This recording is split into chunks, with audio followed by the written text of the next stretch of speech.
the final storyboard for HAP 290.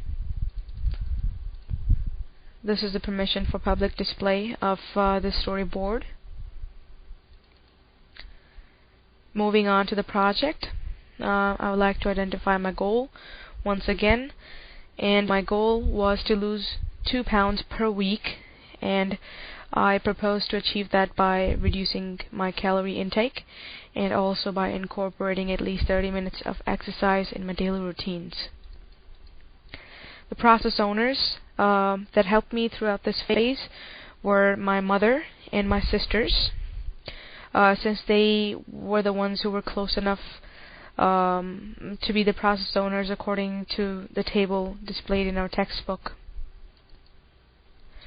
As a team, as an improvement team, we decided upon making a rubric for changes, and they were free to suggest any changes that they think might help me in achieving my goals.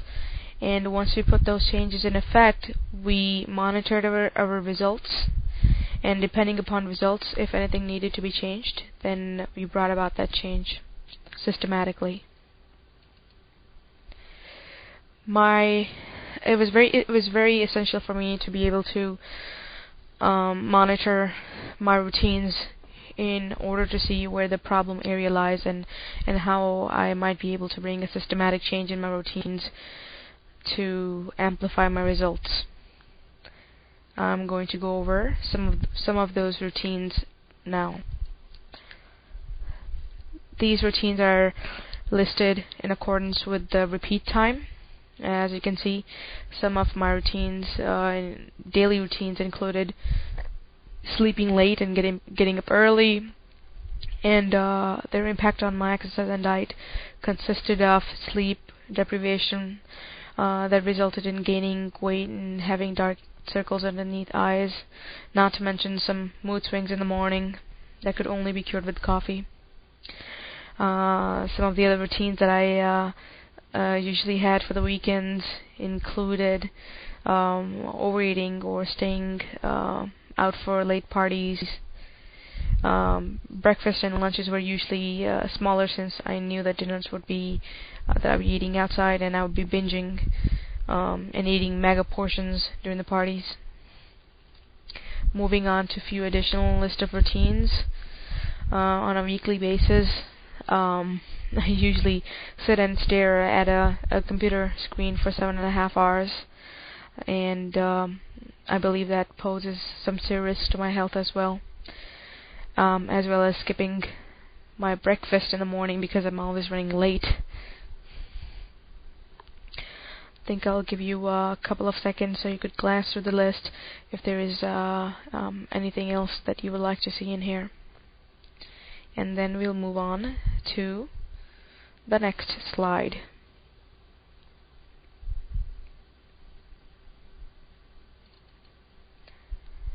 The next slide consists of flowcharts that I created in order for me to understand my routines in a bit of a better format, not to mention a visual format.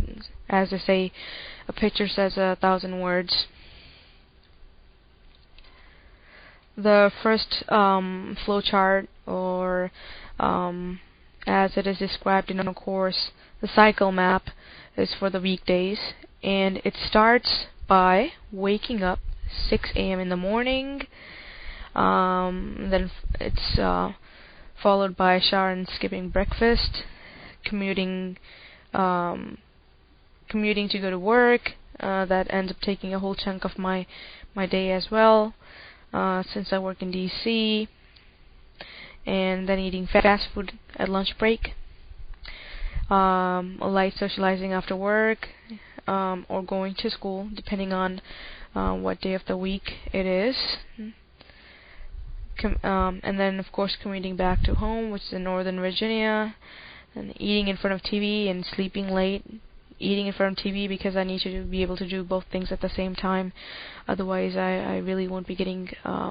I would only be getting time for either one of the activities, and both of these activities are very important in my life. Hence, multitasking. Now, if it is a weekday, then this would go on and on until the weekend comes. And if it is a weekend, then we'll move on to the very next cycle map that I've created. And that the highlights of that one are that I'll wake up late. It's much more of an easy day for me.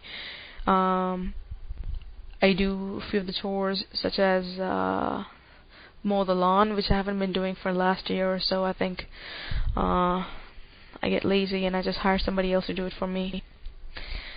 And attending social obligations, social parties that are the norms for the weekends, getting together with friends, watching TV, movie, binging, and sleeping late. If it is a weekend, then, if it's a Saturday, then of course the process would go on for Sunday.